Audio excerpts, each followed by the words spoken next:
tout le monde regarde le Tour de France, c'est une religion. Comme on nous ramène tout le temps à ça, en fait, ah oui, on reste scotché là, quoi. C'est comme les footballeurs en 98, quoi. Ils sont restés là, ils sont restés en 98. Nous, on est restés en 83. Parce que si on a tendance à oublier... Non, mais... Bienvenue à Ravito, le rendez-vous vélo du Télégramme, un Ravito spécial Tour de France, puisque l'on reçoit les 3 vainqueurs bretons du Tour de France 1983, il y a 40 ans.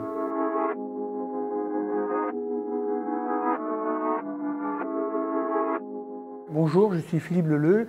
J'ai gagné la 21e étape du Tour 83, Morzine-Dijon. Pierre Lévillot, moi j'ai gagné la 15e étape du Tour de France 83. C'était l'étape de moyenne montagne Aurillac-Issoire. Bonjour, Dominique Gaille, vainqueur de l'étape qui est arrivée au Mans le 6 juillet 83. Dans quel état d'esprit vous étiez au départ du Tour de France 1983? Le bonheur, hein, comme tous. Hein. Le bonheur donc d'être qualifié dans son équipe, le bonheur de faire la plus grande course du monde. La découverte du Tour, hein. Moi j'étais deuxième année de pro, premier Tour de France. Surpris d'être dans l'équipe déjà, et pour moi c'était une aventure. Et on partait donc avec Laurent, puisque Bernard s'était fait opérer du genou, donc il ne faisait pas le tour, Maurice Le Guillou non plus. Donc j'étais remplaçant. Tu ne devais pas faire le Tour de France en 83? Non, c'était pas prévu, j'avais déjà fait le Tour d'Espagne, où j'avais chuté au bout de 5 jours.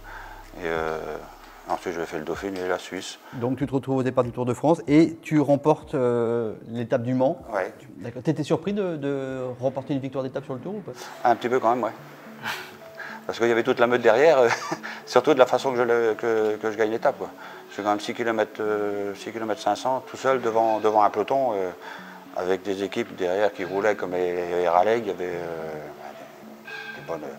des gros rouleurs.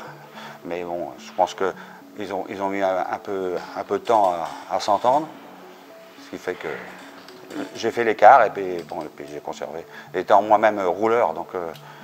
Et puis à motiver aussi, quand on voit ça, et on va à fond. Hein. En tête pendant 6 km, c'est ça? Ouais. D'accord, ouais. Ok. C'est une étape où ma journée où j'étais pas trop bien. En plus, c'était mouillé. On avait des averses, 250 km aussi. Ouais. Et t'étais pas bien ce jour-là? Pendant toute la course, j'étais un petit peu à la ramasse, comme on dit. Et puis là, le déclic. Je me suis retrouvé devant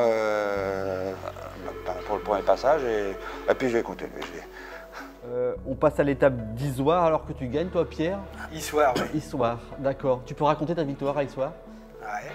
On démarre donc en moyenne montagne, à Aurillac, avec un col deuxième catégorie d'entrée de jeu. Une petite étape, à notre époque c'était une petite étape, 160 km ou 165 km, un truc comme ça. Régis Clerc, mon coéquipier, qui a été 2 fois champion de France professionnel, donc crève au bout de 2-3 km. Je l'attends, naturellement je l'attends. Je ramène Régis donc, dans le peloton et à ce moment-là, une fois que Régis est calé dans le peloton, donc, je remonte donc, le peloton progressivement. Quoi. Et j'arrive très vite, anormalement très vite, donc devant, dans le sens que je ne m'imaginais pas, mais j'étais fort ce jour-là, tout simplement. Quoi. Et effectivement, en haut du deuxième, je suis dans les 10 premiers en haut du col. Et là, je suis au milieu des leaders. Je dis là c'est mon jour. Et je me suis dit, donc, tant que je ne suis pas échappé, j'attaque. À partir de maintenant, parce que c'est mon jour. Il n'y en a pas 150 000 par carrière, donc c'est mon jour, il me semble. Tu fais combien de kilomètres tout seul en échappée? 100 km. 100 km et je finis avec 6 minutes d'avance. Philippe, tu peux raconter ta victoire d'étape. Donc c'était à Dijon pour toi en 83? Dijon, ouais. C'était la 21e étape du Tour, le vendredi avant l'arrivée au champ. Donc il me restait une étape pour m'exprimer. L'étape faisait 290 km et de mémoire c'était 40 et quelques degrés. Donc il faisait hyper chaud. Donc tout pour ne pas faire la course. Donc on est parti à un groupe de 6 ou 7, je crois. Il y avait une prime de 7 000 francs à l'époque. Donc c'était important d'essayer de récupérer un petit peu d'argent parce qu'on n'avait pas gagné grand-chose. Et donc je fais la prime et je ne me relève pas. Et on était à 180 km de l'arrivée, donc j'ai continué tout seul en me disant de toute façon, vais faire un petit coup à la télé, voilà, on va parler de moi, et puis ce sera bon, quoi. Et donc je suis parti, puis ça a creusé. Ça a duré pas mal de temps avec 1 minute, 2 minutes. Et puis donc j'ai creusé, j'ai pris 19 minutes d'avance. Et donc le peloton s'est remis à rouler sur le final, mais bon, j'ai gardé 9 minutes d'avance. En fait, ce qui me marque aujourd'hui, moi, c'est le fait que les gens m'en parlent, quoi. C'est-à-dire que 40 ans après, les gens te parlent de ta victoire au Tour. Et avec du recul, je vois qu'une victoire au Tour, ça prend de plus en plus d'importance. Dominique, 40 ans après, on t'en parle encore de cette victoire? On en parle, alors c'est souvent quand on fait les petites courses vintage, Tour de France entre autres, là, on revoit des anciens coureurs, mais aussi des anciens supporters. Elle a marqué beaucoup de gens et certains même que, bon, qui étaient partis à l'entraînement, les gars du club. Et dans le temps, on passait devant les magasins, il y avait les télés, il y avait l'arrivée du Tour, ils s'arrêtaient, regardaient. Quand ils ont vu, mais c'est pas possible. Il y en a qu'on en chialait tellement ils étaient contents pour moi, forcément. C'est drôle quand même de donner autant d'importance à une étape. À gagner l'étape comme ça. Même propos, ouais. Donc, les gens me racontent, ils se situent au moment où ils l'ont vécu, quoi. Et ils disent j'étais là, j'étais avec lui, enfin. Tel jour, telle heure, on était là. Ils fixent aussi, tu vois, ouais, effectivement. Donc les gens sont un peu comme nous aussi. Nous, c'est toujours vivace, mais eux aussi, on rappelle le moment, ils sont dedans. Ils sont dedans, ils savent, comme tu disais, donc ils savent où ils étaient, à quel moment et pourquoi ils étaient là. Comme on nous ramène tout le temps à ça, en fait, oui, on reste scotché là, quoi. Aussi. C'est comme les footballeurs en 98, quoi. Ils sont restés là, ils sont restés en 98. Nous, on est restés en 83. Parce que si on a tendance à oublier, non mais on nous ramène tout le temps à notre victoire de 83, en fait. Pourquoi? Parce que c'est médiatisé. Enfin, à l'époque, c'était médiatisé, mais une petite anecdote quand même sur ma victoire. J'ai eu environ 250 mètres de caméra.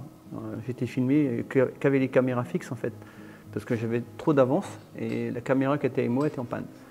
Donc trop de distance pour aller chercher la caméra qui était derrière. Donc du coup, je n'ai eu que la caméra fixe, donc c'est 250, 180 km d'échappée, 250 mètres de télé.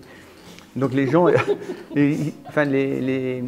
ma famille, les amis, tout ça, ils savaient que j'étais en tête parce qu'en fait, il y avait comme la radio, il y avait la télé, mais la télé commentait en fait les images qu'ils n'avaient pas en fait. Et ça vous embête qu'on vous ramène toujours à 83 parce que vous avez fait autre chose dans votre carrière que cette... Non, au contraire. Pas du tout.